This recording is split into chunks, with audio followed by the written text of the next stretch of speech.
Did you know that, according to a study, nearly 20% of people admit they're with their partner, even though they're not in love? That's 1 in 5 people walking around with half-hearted love. But here's the thing. Love shouldn't be a puzzle you're constantly trying to solve. It should feel right, like your favorite song on the radio. In this series, we're diving into the 15 signs that your partner might not love you, even if you think they do. From the silence that speaks volumes to the distance you can't quite bridge, we're uncovering it all. Think of this as your love detective kit, designed to help you decode what's really going on in your relationship. So buckle up. It's going to be a ride that could lead you to the love you truly deserve, or at least to understanding what you need to do next. Ready to find out what's been hiding in plain sight? Let's get started. Chapter 1. Lack of communication. Ever heard the saying, communication is the key? Well, it's not just a saying. It's the cornerstone of any thriving relationship. A stunning 65% of couples cited communication problems as the top reason for divorce, according to a study by the American Academy of Matrimonial Lawyers. When your partner starts to trim down the conversation to just the bare essentials, it's not just the words that are missing. It's the connection, the warmth, and the understanding that seems to be fading away. Conversations that once flowed like a river now feel like trying to squeeze water from a stone. It's not about demanding Shakespearean love letters every day, but about cherishing those little check-ins that say, I'm here with you. Chapter 2. No future plans. Imagine a future filled with blurry outlines where every attempt to bring clarity feels like drawing on water. This isn't the plot of a dystopian novel, but a sign that your partner might not see you in their future.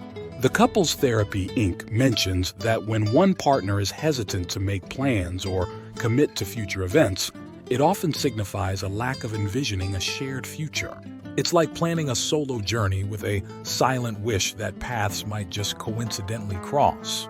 True love dreams in vivid colors and bold strokes, imagining life's journey together, from the mundane to the magnificent. Chapter 3. Emotional distance. Emotional distance can be as vast and cold as space between two distant planets. Did you know that humans can endure physical separation far better than emotional withdrawal? A fact from Psychology Today reveals that emotional connectivity acts as a glue in relationships, stronger than any physical bond. When your partner seems more like a distant acquaintance than your confidant, the silence between words filled with unspoken thoughts and feelings, it's a universe saying, Houston, we have a problem. Love thrives on emotional closeness, on sharing the silliest thought, the deepest fear, and the wildest dream. Chapter 4. Prioritizing others consistently. When your partner starts treating you like an option rather than a priority, it feels like being picked last for a team. Not great. Remember, it's not about them wanting to spend time with others, which is healthy, but about consistently placing you at the bottom of their list. A striking piece of advice from relationship experts is, observe not what they say, but what they do. Love means making room, not just squeezing someone in when it's convenient. It's like being the main character in your own story, not a supporting role in theirs. Chapter 5. Lack of support. Have you ever faced a storm and looked beside you only to find your partner had vanished? Well, not literally, but emotionally, or when it comes to support. The Harvard Business Review highlights that support from a partner in challenging times is not just nice to have. It's crucial for psychological well-being. A partner's lack of support, especially when you're navigating the choppy waters of life, can feel like being a solo sailor in the open sea. It's about being each other's anchor, and without it, you're just adrift. Love is a two-person team facing whatever life throws, together. Chapter 6. Avoiding physical intimacy. Physical intimacy is often the thermometer of a relationship's health. It's not all about the fireworks, but the warmth of a gentle touch, the comfort of a hug, or the love in a kiss. According to a study published in the Archives of Sexual Behavior, a decrease in physical intimacy can lead to feelings of loneliness and dissatisfaction in a relationship. If your partner suddenly seems as touch-averse as a cactus, it's a signal worth noting. Physical closeness fosters emotional closeness, creating a loop of affection and connection. Remember, it's the small gestures that hold the most warmth, keeping the chill of distance at bay. Chapter 7. Frequent criticism.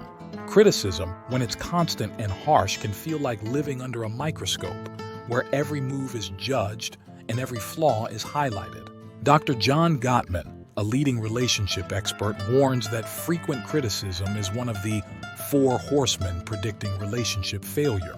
It's not about never disagreeing, but how you address those disagreements. When criticism becomes a regular guest in your conversations, it's like acid rain on the garden of your relationship, slowly withering the blooms of affection and respect. Love is supposed to uplift, not tear down.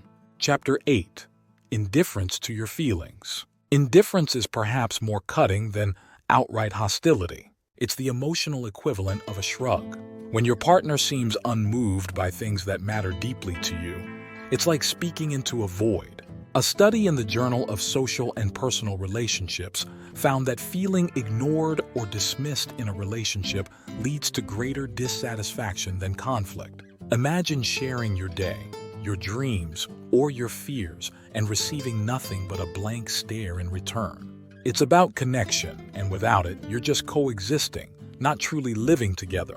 Chapter 9. No effort in resolving conflicts. Avoiding conflicts might seem like a peaceful strategy, but it's like leaving a wound untreated. Sure, it might not hurt on the surface, but underneath, the infection grows. The Psychology Today states that the way a couple manages conflict is more important than the frequency of disagreements. If your partner is more interested in sweeping issues under the rug than addressing them, it's a sign of avoidance, not peace. Resolving conflicts requires effort, care, and sometimes compromise. Love means facing the storms together, not pretending they don't exist. Chapter 10. Secretive behavior.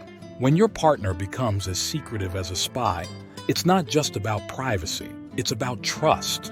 A relationship is built on the foundation of trust, and without it, you're just 2 strangers with shared memories. According to a study from the Journal of Marriage and Family, trust issues can lead to significant relationship dissatisfaction. If your partner's phone has more security than Fort Knox or their plans are always vague, it's a signal worth discussing. Openness isn't about sharing every little detail.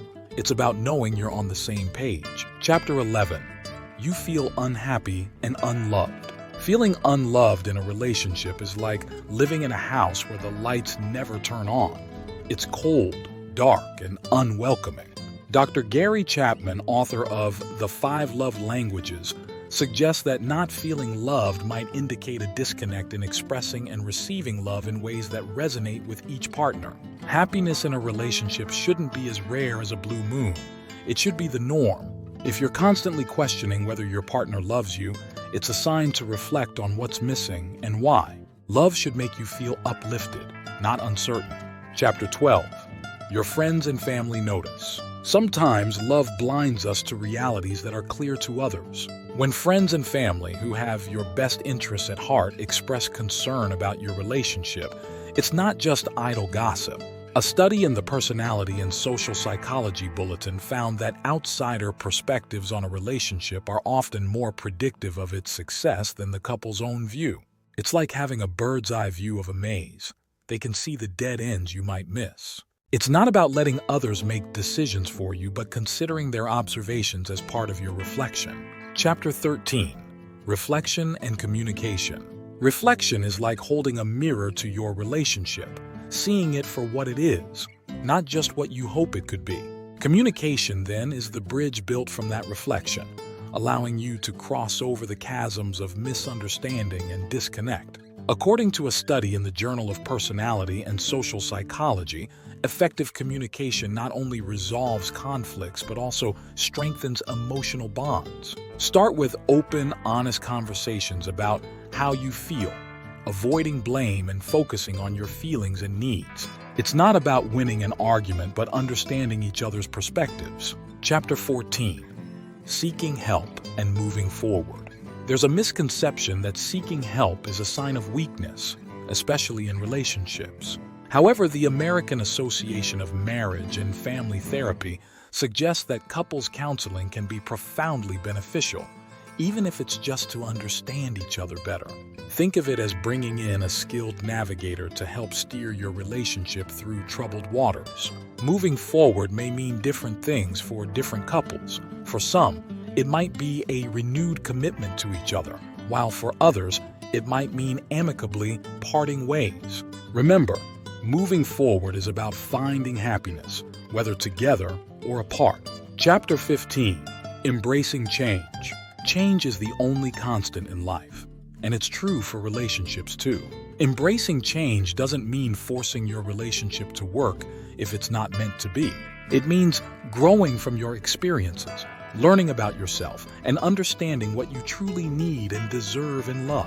According to Dr. Helen Fisher, an anthropologist who studies romance, navigating through relationship challenges can lead to personal growth and stronger future relationships. Whether your journey leads you back to each other or on separate paths, remember that it's about moving towards a place of love, respect, and happiness.